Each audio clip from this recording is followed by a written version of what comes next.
मित्रों नमस्कार, मैं कैलाश चंद्र जोशी आपका स्वागत करता हूं अपने चैनल पर। आज मैं बात करता हूं लूनर इक्लिप्स पर, चंद्रोपराग अर्थात चंद्र ग्रहण पर। चंद्र ग्रहण जैसा कि हम सब जानते हैं हमेशा पूर्णमासी को होता है। इस बार चंद्र ग्रहण जो नजदीक में आने वाला है 5 जुलाई को है और इसमें कई प्रश्न उठते हैं कि प्रत्येक पूर्णमासी को चंद्र ग्रहण जब पूर्णिमा के दिन ही होता है तो प्रत्येक पूर्णमासी को चंद्र ग्रहण क्यों नहीं होता है। इसका मुख्य कारण यह है कि चंद्रमा और पृथ्वी दोनों एक सतह पर नहीं है और चंद्रमा पृथ्वी एक दूसरे के साथ हमेशा 5 अंश का कोण बनाते हैं। दोनों का जो भ्रमण पथ है वह भी अलग अलग है, एक सतह में नहीं है, जिस कारण से प्रत्येक पूर्णमासी को ग्रहण नहीं होता है। और उसी पूर्णमासी को चंद्र ग्रहण होता है जिस पूर्णमासी के दिन जो चंद्रमा है वो राहु और केतु के बिंदु पर स्थित होता है, तब चंद्र ग्रहण होता है। उसके बाद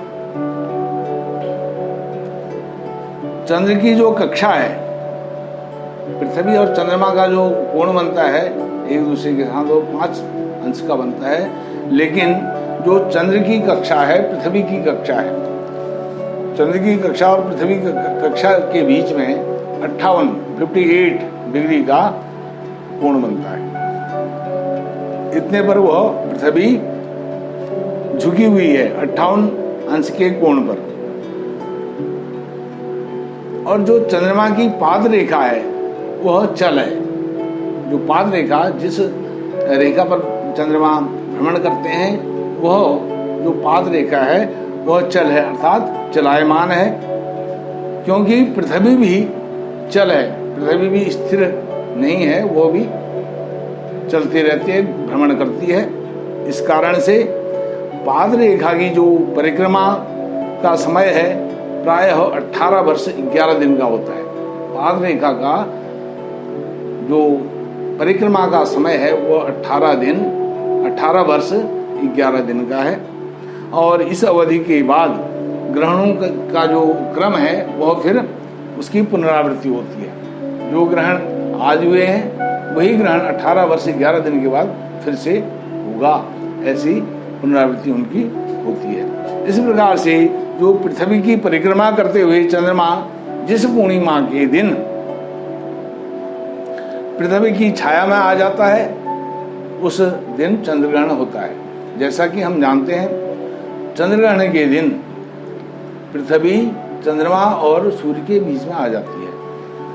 पृथ्वी के एक तरफ सूर्य होते हैं, दूसरी तरफ चंद्रमा होते हैं, जिस कारण से सूर्य का प्रकाश पृथ्वी के बीच में आने के कारण चंद्रमा तक नहीं पहुंचता है, क्योंकि हम जानते हैं रिफ्लेक्शन ऑफ लाइट से चंद्रमा प्रकाशमान होता है, उसका अपना कोई प्रकाश नहीं है, वो अप्रकाशीय पिंड है। जैसे पृथ्वी अप्रकाशीय पिंड है वैसे चंद्रमा भी अप्रकाशीय पिंड है। इस प्रकार से केवल जो तेजस्वी पिंड है वह सूर्य है। इस प्रकार से वो भ्रमण करते हुए जब सूर्य चंद्रमा आपस में 180 अंश का कोण बनाते हैं और बीच में पृथ्वी आ जाती है, तो वह स्थिति होती है पूर्णमासी के दिन। और हमेशा पूर्णमासी को जब भी चंद्रग्रहण होगा हमेशा पूर्णमासी को होता है। इस प्रकार से अब चंद्रग्रहण पूर्णमासी को होता है। पूर्णमासी को किस समय होगा? चंद्र ग्रहण हमेशा पूर्णमासी तिथि के अंतिम समय में होता है। जब पूर्णमासी समाप्त होने वाली होती है उसके 2 से 1.5 घंटे के बीच पहले ग्रहण प्रारंभ होता है, और जो पूर्णमासी का अंत समय होता है वह चंद्रमा का जो ग्रहण है उस ग्रहण का वह मध्य समय होता है। उसके बाद पूर्णमासी जब समाप्त होने लगती है, ग्रहण अपने उतार की तरफ होता है, ढलान की तरफ होता है, और फिर उसका मोक्ष का समय निकट आता है। इस प्रकार से यह सूर्य व केतु का जो योग नियत संख्या है, सूर्य और केतु, सूर्य केतु भी क्या होते हैं, एक दूसरे के 180 पर होते हैं या 0 डिग्री पर होते हैं। सूर्य केतु या सूर्य केतु या राहु, उनका भी जो योग होता है, उनका एक नियत संख्या है 5 राशि 16 अंश से लेकर के 6 राशि 14 अंश के मध्य में यदि इन दोनों का योग बनता है, सूर्य राहु केतु का 5 राशि 16 डिग्री और 6 राशि 14 डिग्री, इसके अंदर यदि इनका योग बनता है तब चंद्र ग्रहण होता है। अन्यथा 5 राशि 16 अंश से पहले और 6 राशि 14 अंश के बाद यदि इनका योग जो बनता है, उस समय में उसके बाहर ग्रहण नहीं होता है। यह भी स्पष्ट होना चाहिए।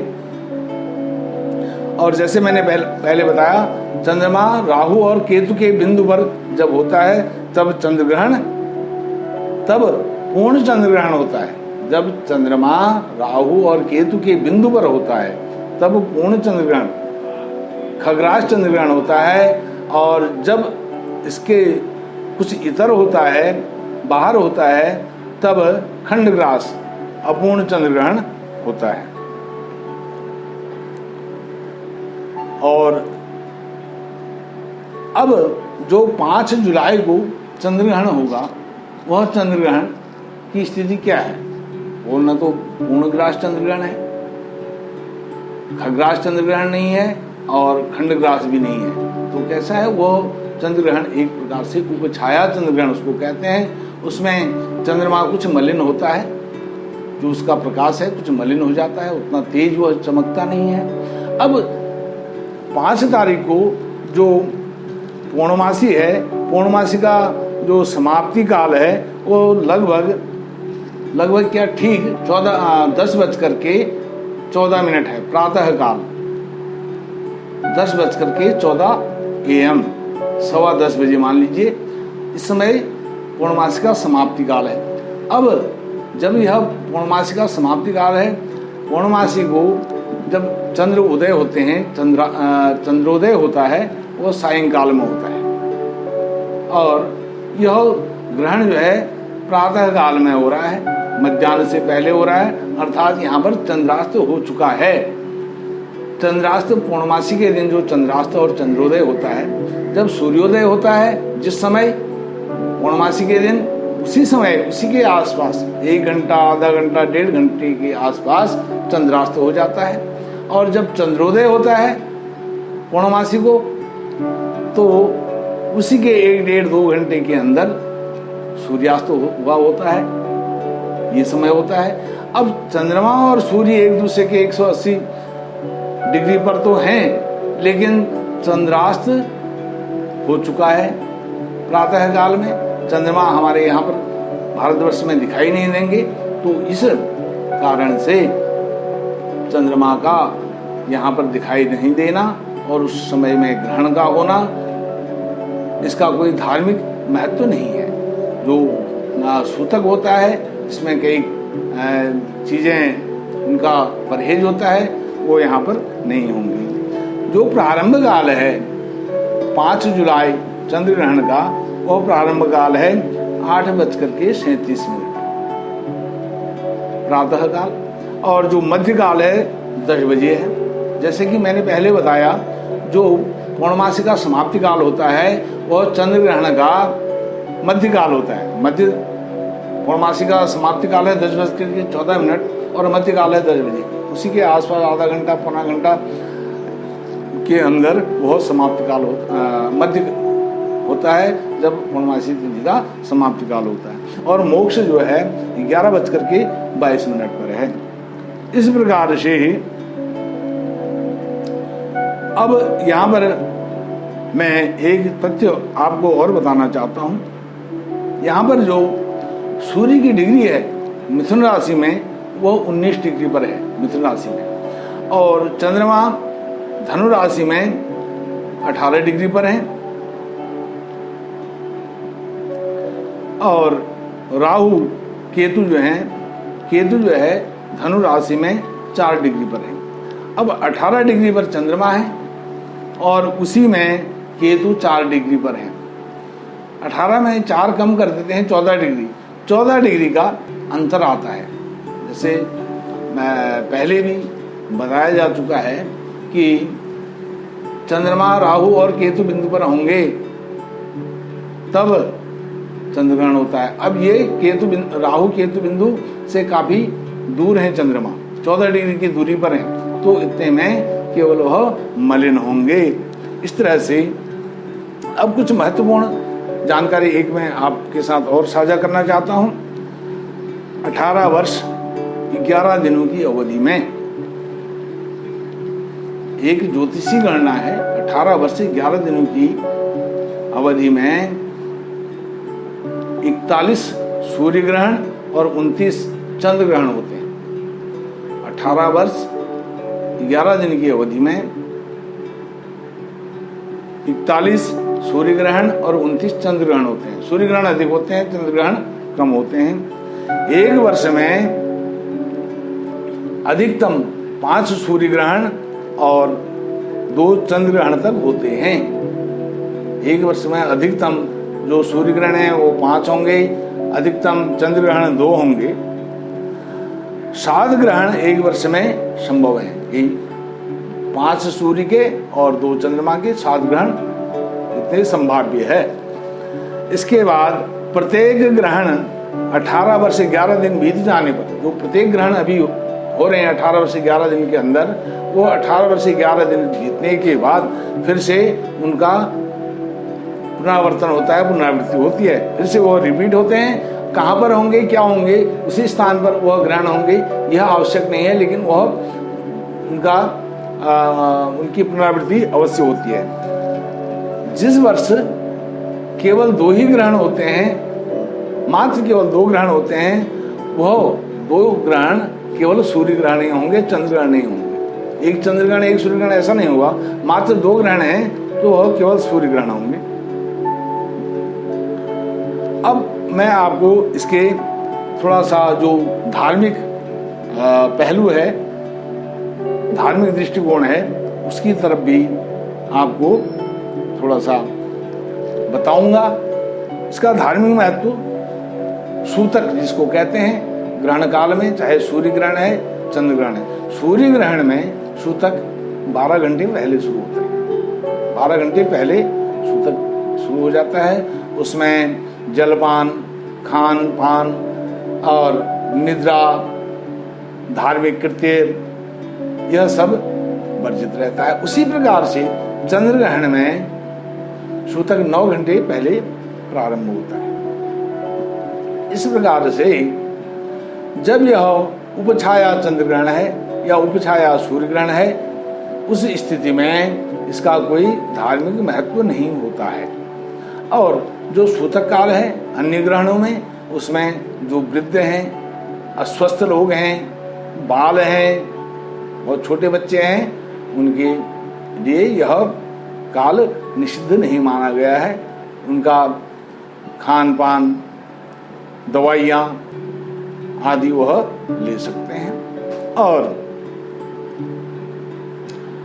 यदि विशेषकर जो गांव हैं जहाँ पर पानी की चलते हुए पानी की व्यवस्था है, वहाँ पर तो ठीक है, ग्रहण समाप्ति के बाद स्नान और जो पीने का जल है वह उपलब्ध होता है, मिल जाता है। लेकिन जो मेट्रो सिटीज हैं, बड़े शहर हैं, वहाँ पर यह संभव नहीं है, क्योंकि अपने समय पर, नियत समय पर जल की आपूर्ति होती है।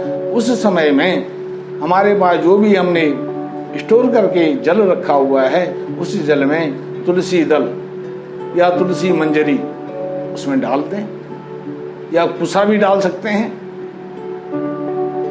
कुसा को सरकंडा भी कहीं कहीं किन्हीं जगहों पर बोला जाता है, सरकंडे की एक टुकड़ी उसमें डाल सकते हैं। तुलसी तो हमेशा हर जगह सर्वत्र पर्याप्त मात्रा में उपलब्ध होती है तुलसी डाल सकते हैं। और जब ग्रहण समाप्त हो जाए उस समाप्ति काल के बाद उस तुलसी के पत्ते को निकाल करके अलग रख देना चाहिए, कुसा को निकाल करके अलग रख देना चाहिए, क्योंकि उसमें जो भी कीटाणु हैं, जीवाणु हैं और विषाणु हैं वह उस तुलसी पर, उस कुसा पर एकत्र हो जाते हैं और उनको निकाल करके अलग रख देना चाहिए। जल में ही नहीं, दूध है और कोई ऐसा खाद्य पदार्थ है जो महंगा है और सुलभता से वह प्राप्त नहीं हो पाता है, उसको हम पुनः उसका उपयोग करना चाहते हैं, प्रयोग में लाना चाहते हैं, उसमें भी तुलसी या कुसा डाल देना चाहिए। और ग्रहण की समाप्ति होने पर स्नान करने के पश्चात उस जल में से, दूध में से कुसा को, तुलसी दल को निकाल करके अलग रख देना चाहिए। उस तुलसी दल को उपयोग में नहीं लाना चाहिए, क्योंकि उस पर विषाणु, कीटाणु, जीवाणु जो भी हैं वो उस पर एकत्र हो जाते हैं। इस प्रकार से यह ग्रहण का होता है। एक धार्मिक महत्व ग्रहण का और है। ग्रहण काल में जो व्यक्ति तीर्थ सेवन करना चाहते हैं उन तीर्थों में स्नान करना चाहिए। जैसे कुरुक्षेत्र है, पुष्कर राज है, तीर्थराज पुष्कर है, और हरिद्वार है, प्रयागराज है, काशी है, जितने भी तीर्थ हैं और गंगा यमुना के तट हैं उन पर स्नान करना चाहिए। और विशेष करके ग्रहण काल में जब तब होम यज्ञ, श्रीमद् भागवत का पाठ, विष्णु सहस्त्र नाम का पाठ, सुंदरकांड का पाठ और गायत्री का जप, इसके अलावा तर्पण, देव ऋषि मनुष्य तर्पण और श्राद्ध आदि करना चाहिए। अब श्राद्ध कैसे करना चाहिए?